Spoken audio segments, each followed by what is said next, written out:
ہم آپ کے سامنے نماز کے بارے میں بتائیں گے، جس نماز کو ہم ادا کر رہے ہیں۔ اللہ تبارک تعالیٰ نے قرآن پاک میں 700 سے زیادہ مرتبہ نماز کا حکم دیا ہے۔ کتنا؟ 700 سے زیادہ قرآن پاک میں نماز کا تذکرہ رب کائنات نے فرمایا ہے۔ اور جو نماز کا انکار کر دے کہ نماز فرض نہیں ہے یا نماز کو ہلکا جانے، نماز کا انکار کر دے تو وہ مسلمان نہیں رہتا ہے، اس کا ایمان ختم ہو جائے گا۔ ہمارے پیارے آقا صلی اللہ علیہ وسلم نے نماز کو اپنی آنکھوں کی ٹھنڈک فرمایا ہے۔ یہ بات ہمیں اپنے بچوں کو بتانا چاہیے، اور نماز کے لیے اپنے 10 سال کے بچے ہیں تو ان کو ساتھ میں لانا چاہیے۔ اب آپ کو نماز پڑھنے کے اور نماز کی فضیلت کی کچھ باتیں بتاتے ہیں۔ نماز دین کا ستون ہے، ستون مطلب پلر، اور حدیث پاک ہے کہ جس نے نماز کو قائم رکھا اس نے دین کو قائم رکھا، اور جس نے نماز کو چھوڑ دیا اس نے اپنے دین کو ڈھا دیا۔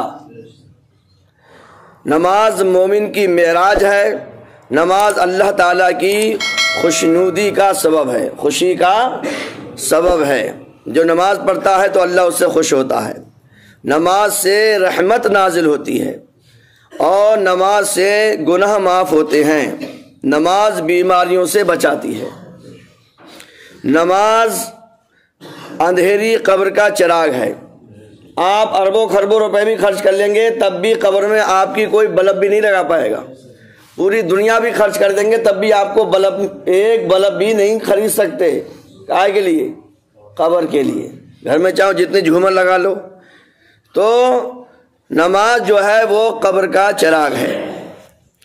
نماز قبر اور جہنم کے عذاب سے بچاتی ہے۔ نماز جنت کی کنجی ہے۔ نماز پل صراط کے لیے آسانی ہے۔ نماز نبی اکرم صلی اللہ علیہ وسلم کی مبارک آنکھوں کی ٹھنڈک ہے۔ نمازی کو قیامت کے دن حضور صلی اللہ علیہ وسلم کی شفاعت نصیب ہوگی۔ شفاعت کا مطلب کہ حضور کے صدقے میں جنت ملے گی۔ نمازی کو قیامت کے دن دائیں ہاتھ میں نامہ اعمال دیا جائے گا۔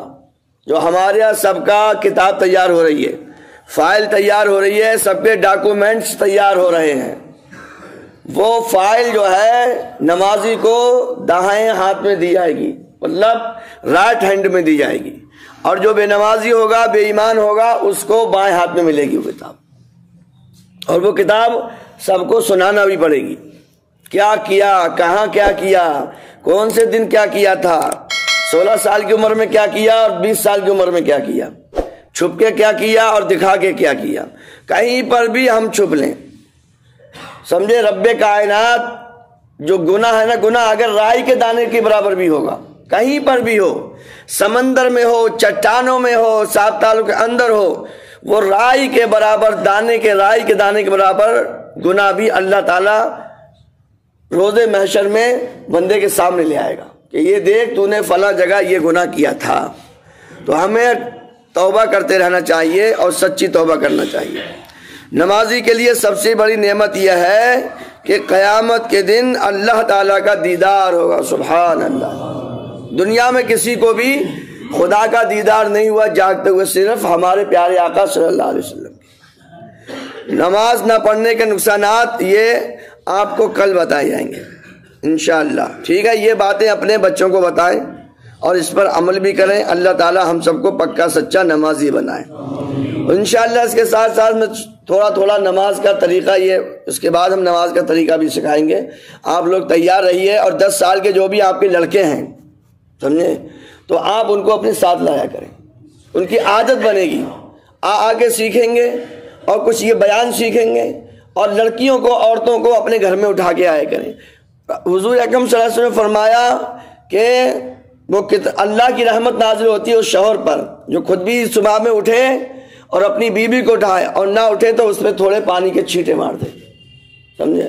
ایک دم پانی کے چھینٹے مت مار دینا، بتانا ان کو کہ نماز پڑھنا ہے، نماز نہیں پڑھیں گے تو ہم آپ کے اوپر پانی ڈالیں گے، اور ان سے بتانا اگر ہم نہ اٹھیں تو تم ہمارے اوپر پانی ڈال دینا۔